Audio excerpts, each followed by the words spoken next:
Ano nga ba yung purpose ng Facebook ads? So, yun yung pag-usapan natin dito sa video na to. My name is Charlene Bacatang. So, nagtuturo ako dito sa aking YouTube channel ng mga sales and marketing tips para matulungan mo pa yung mga aspiring entrepreneurs, existing business owner, or returning business owner na makapag-grow pa ng kanilang mga business. So, ano nga ba in the first place yung goal ng Facebook ads? So, number one goal ng Facebook ad is to grab attention ng mga audience mo. Grab attention, so alam mo ba na meron ng 3 seconds span? Okay, 3 seconds para ma-distract mo yung mga nag-i-scroll sa Facebook. Bakit 3 seconds? Usually kasi, kapag nanonood tayo or nasa social media tayo, ang ginagawa natin is scroll lang tayo ng scroll. So, ang pinakang kailangan mo unang gawin in the 3 seconds na lalabas yung ads mo or papakita mo yung ads mo is to grab their attention. So, that's the number one. The number two thing na kailangan mo gawin kapag nag-grab mo na yung attention nila is panatiliin mo sila na nakahook dun sa iyong video ads or kaya naman image. Whatever it is, but usually itong sinasabi ko sa iyo na mahook, which is sa video yun. Sa video nangyayari yun, hirap naman mahook kapag image.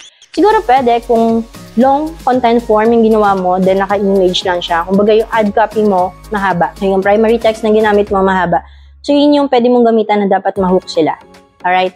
So, kapag ka nahook mo sila, that means, mas nagiging interested sila na malaman kung ano ba yung business mo, paano ba yung makakatulong sa kanila. Because at the end of the day, ang gusto lang naman nila malaman, paano makakatulong sa kanila yung business mo. Hindi kung ano yung naging resulta mo. Of course, may mga some factor na important yun, but majority of it, kapag titingnan nila yung ads mo and kapag nag-stay sila dun sa isang page or particular page, kung ano man yung ginawa mong process dun sa ads mo, isang iisipin nila is, paano ako magbe-benefit dito? Yun yung tinatawag nilang what's in it for me.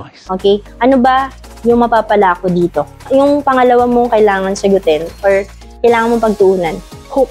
Kailangan ma-hook sila. And number 3, purpose ng ads mo is mapapindot sila dun sa link mo. Okay, syempre, dahil napastop mo na sila, kumbaga na-interrupt mo na sila in 3 seconds, then nakita na nila yung content mo, na-hook na sila dun. Yung pangatlo naman natin is kailangan mag-click na sila dun sa content mo. So, regardless kung send message yung ginagawa mong campaign, o kaya naman nag-lead generation ka, kaya meron kang sales, whatever objectives na sinelect mo to your Facebook campaign, ang goal nun is mapaklik sila sa link na gusto mong mapunta. Okay? Mapunta sila.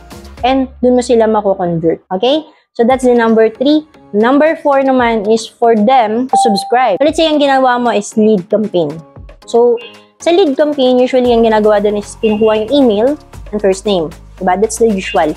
Some of the entrepreneurs na kilala ko or advertisers na kilala ko, kumukuha rin sila ng number, kumukuha rin ng location. But for me, hindi naman na ganun ka-important yun. As long as you have a email and first name ng taong yun, mas makakapag-interact na kayo and mas matutulungan mo na siya. Okay, kumbaga, matutulungan mo siya na ma-fulfill pa yung customer journey. Tapos meron tayong customer journey, right? Hindi yan basta-basta na kapag nakita yung ads mo, bibili na. Example, nag-run ka ng purchase or nag-run ka na ng conversion ads o yung sales na agad. Hindi yan agad bibili, especially kung isang beses niya pala nakita yung product mo. Kasi nga meron tayong tinatawag na customer journey. So, yun yung pang-apat na kailangan mong gawin. Number 5, last but not the least, na magiging purpose ng ads mo is to give value. Okay? Again, value po. Kailangan mo nang mabigay, hindi magbenta. Kasi ang magbenta to follow yan eh. As long as nakapagbigay ka ng value, they are willing to give you their money. Okay? Yun yung goal nun. Hindi mo goal, especially kapag nag-ads ka, isa mo dapat iisipin, hindi mo goal na magbenta agad. Marami na siguro ikaw na panood ng mga YouTube content, marami ng gurus na nakapagsabi na Facebook is the key. On which for me, it's not true.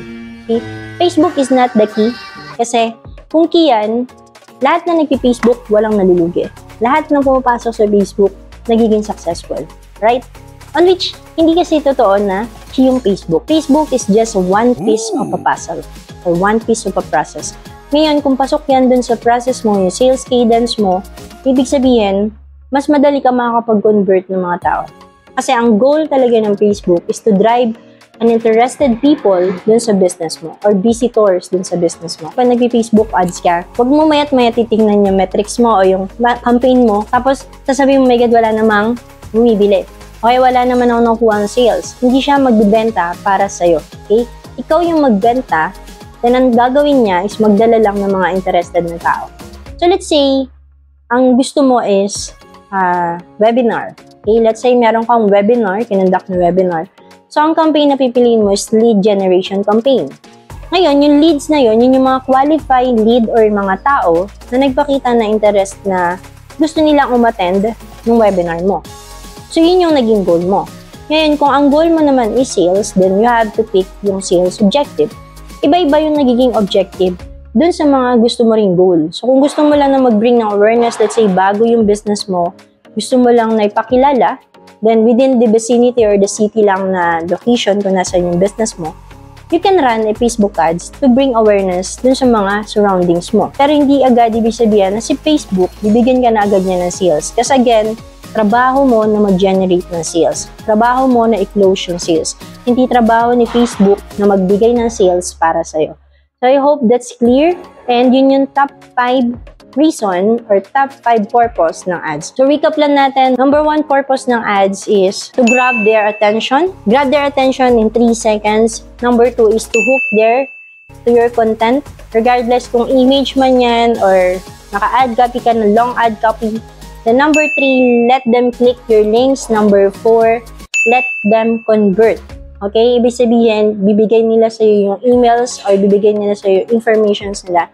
And number 5, give value. So, yun yung top 5 purpose ng Facebook. So, hopefully, marami ka natutunan dito sa video na to. And, kung nagustuhan mo to, ang tingin mo na kapag bigay ako sa iyo ng value, feel free to click the like button, i-share, comment ka na rin kung ano man yung topic na nagustuhan mo or napaaha moment ka, and also click the subscribe button. Click mo na rin yung all and the notification bell para ma-notify ka whenever I upload the new videos. So once again, this is Coach Charlene Pakatang. God bless you. See you on the next one.